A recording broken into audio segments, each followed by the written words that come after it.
Talvez muitos não saibam, mas na primeira metade do século XIX, alguém no Brasil foi o primeiro a traduzir para o português partes da Escritura Sagrada, mais precisamente do Novo Testamento. E nós vamos falar desse homem, né? No caso, era um padre, e o nome dele era Frei Joaquim da Senhora de Nazaré. Nós vamos falar deste frei que lá no Maranhão ele traduziu para o português da Vulgata Latina o Novo Testamento em alguns volumes. Nós temos aqui essa página, vamos colocar aqui agora. Pois bem, tá aqui essa página, né? PAEM, Projeto, Arquivos e Estudos do Miguelismo, 1822-1866. E aqui está esse arquivo falando sobre Frei Joaquim da Senhora de Nazaré, bispo de Coimbra. Quem assina aqui esse estudo é Daniel Estudante Protássio. Ele é do Centro de História da Universidade de Lisboa. E ele fala aqui, nós não vamos ler tudo, mas, por exemplo, Frei Joaquim da Senhora de Nazaré, bispo de Coimbra e conde de Arganil, nasceu no sítio de Nazaré a 12 de maio de 1776 e morreu no Maranhão, aqui no Brasil, portanto, a 31 de agosto de 1851, aos 75 anos. E aqui está o nome do pai dele, Joaquim de Oliveira, Maria Joaquina é o nome da mãe.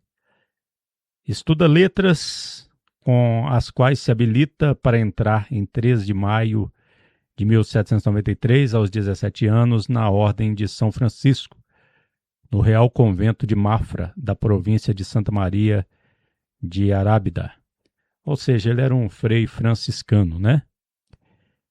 Ele foi nomeado a 17 de dezembro de 1811, aos 35 anos de idade, bispo de Moçambique.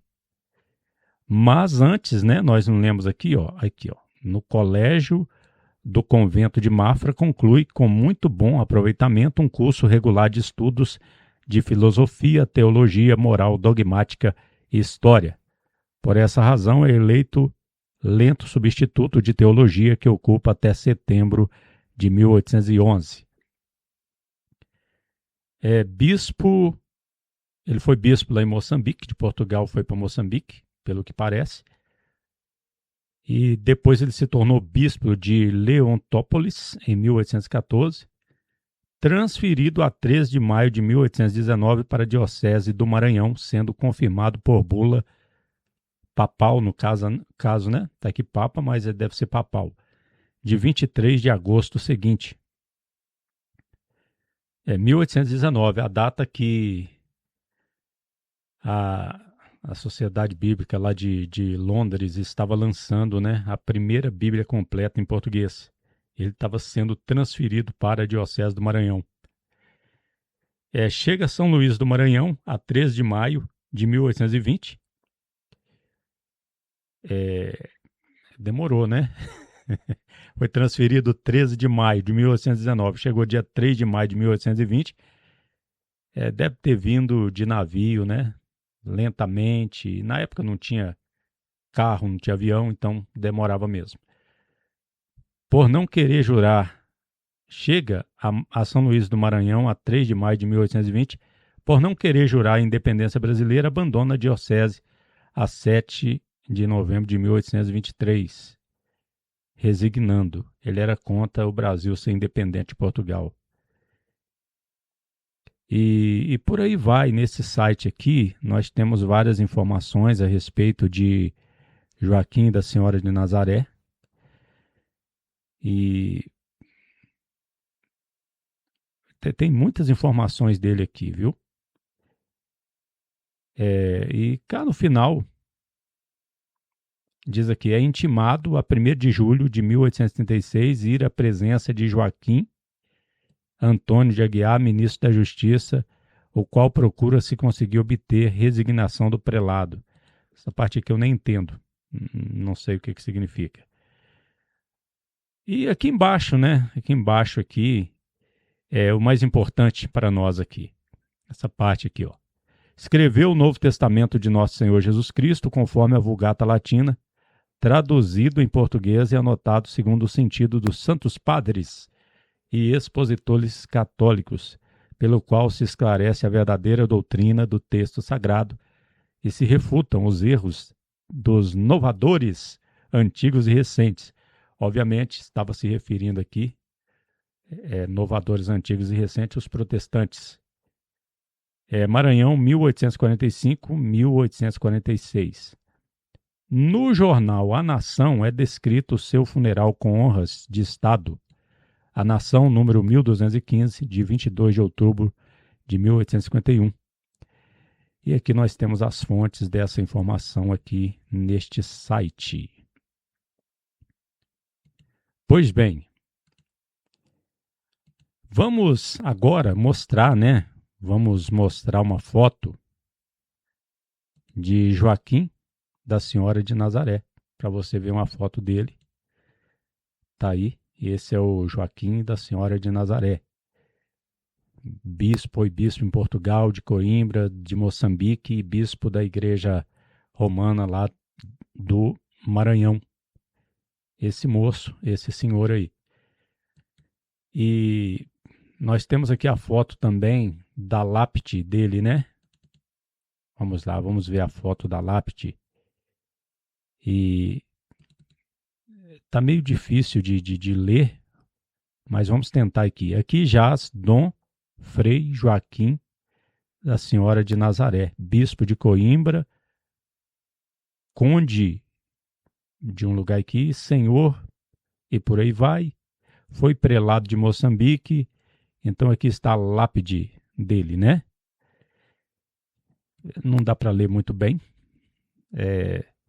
Nós temos aqui mais uma foto que se refere a ele.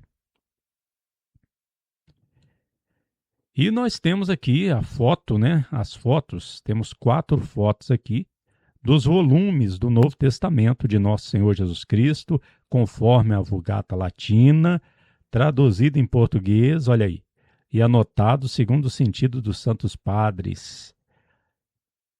Deixa eu aumentar aqui para ver essa data, né? Vamos lá, 1847. Então foi em solo brasileiro, foi a primeira tradução feita da Bíblia para o português, feita da Vulgata Latina.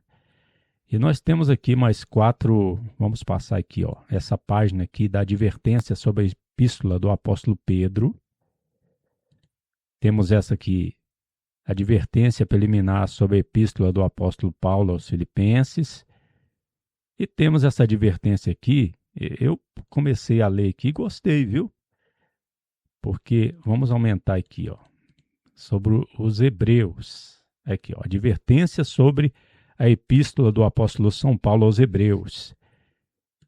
Entre todo o sagrado depósito das Escrituras que Deus dignou confiar à sua igreja para ilustrar, dirigir e santificar, jamais se pode achar monumento mais precioso do que essa epístola do apóstolo São Paulo aos Hebreus.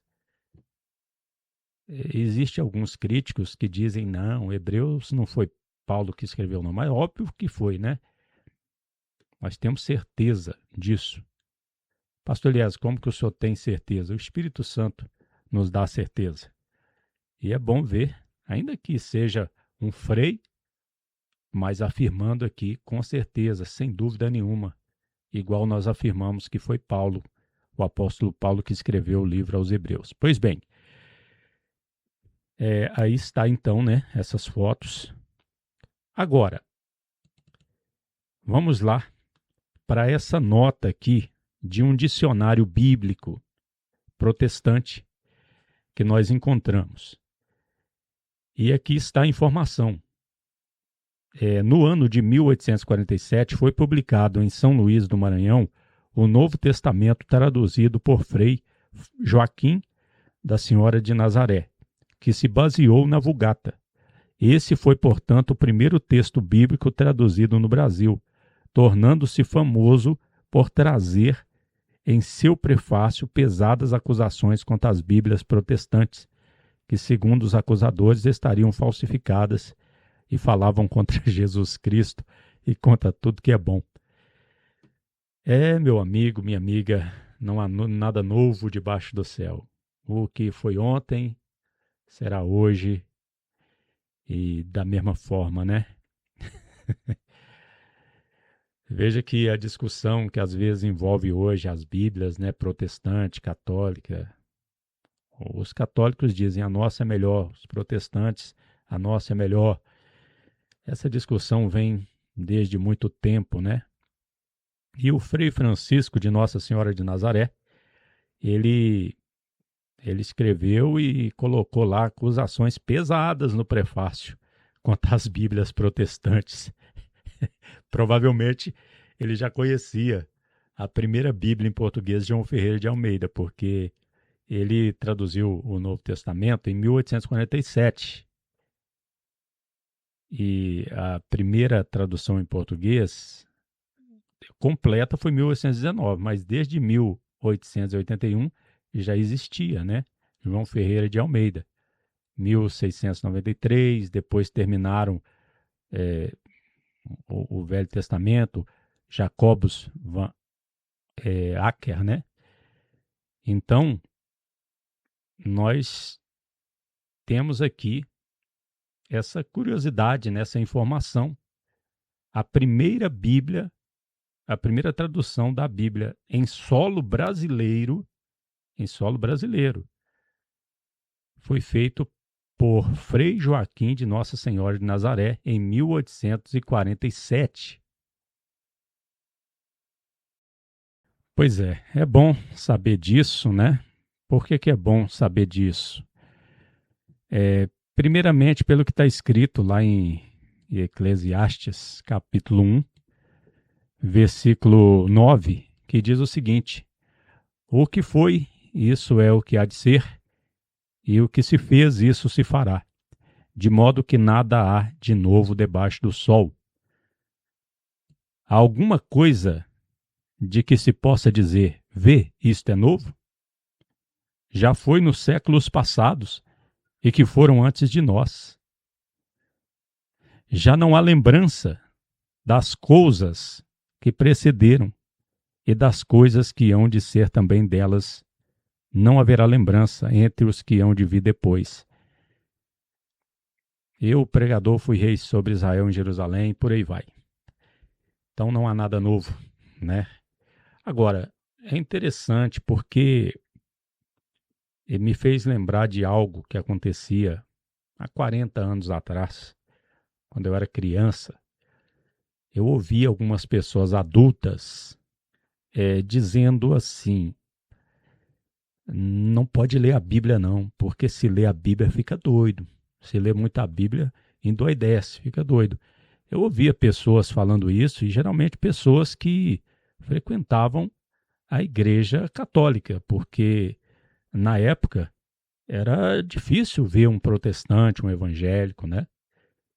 Então eu ficava pensando, eu era pequeno e ficava pensando, deve ser o padre que ensinou para eles isso, né?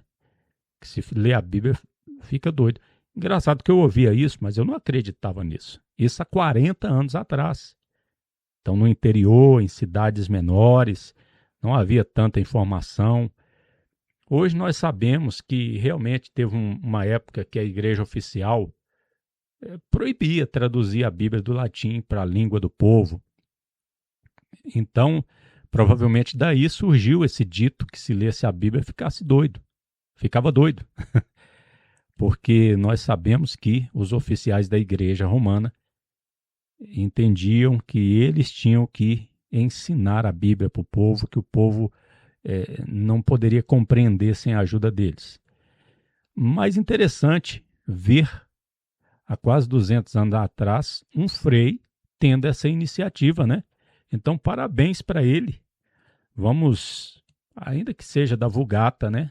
Mas ele traduziu para o português. Então, parabéns para o Frei Joaquim de Nossa Senhora de Nazaré, bispo de Coimbra, depois de Moçambique, depois do Maranhão, que teve essa iniciativa no solo brasileiro de traduzir para o português. Ainda que ele entendia, segundo o zelo dele, né, pela Igreja Romana, ele entendia que as Bíblias protestantes estavam cheias de erro, falavam contra Jesus. Mas a iniciativa dele foi muito boa, né? E é bom saber essas curiosidades. E eu repito, como está escrito em Eclesiastes, né? Não há nada novo debaixo do céu, né? Essa discussão que há hoje não é novidade, não. Já existia quando não havia internet, rádio, televisão. Não é verdade? Então, guarde esses detalhes aí. E para que nós trouxemos aqui essa curiosidade, esta palavra? Para dizer mais uma vez, para reforçar que nós precisamos do Espírito Santo. Não foi à toa que o Senhor Jesus enviou o outro Consolador para nos ensinar todas as coisas. Nós precisamos da ajuda do Espírito Santo para não sermos confundidos. Quem tem o Espírito Santo não tem medo de ler, de se informar, de buscar informações. Porque nós temos o Espírito Santo para nos mostrar o que é bom, o que é ruim, o que é certo e o que é errado. Então eu trouxe esse estudo aqui hoje apenas para trazer esse ensinamento, essa doutrina aqui no final desse vídeo. Que Deus os abençoe. Jesus Cristo poderá voltar ainda hoje. Se ele não voltar, estaremos esperando por ele amanhã.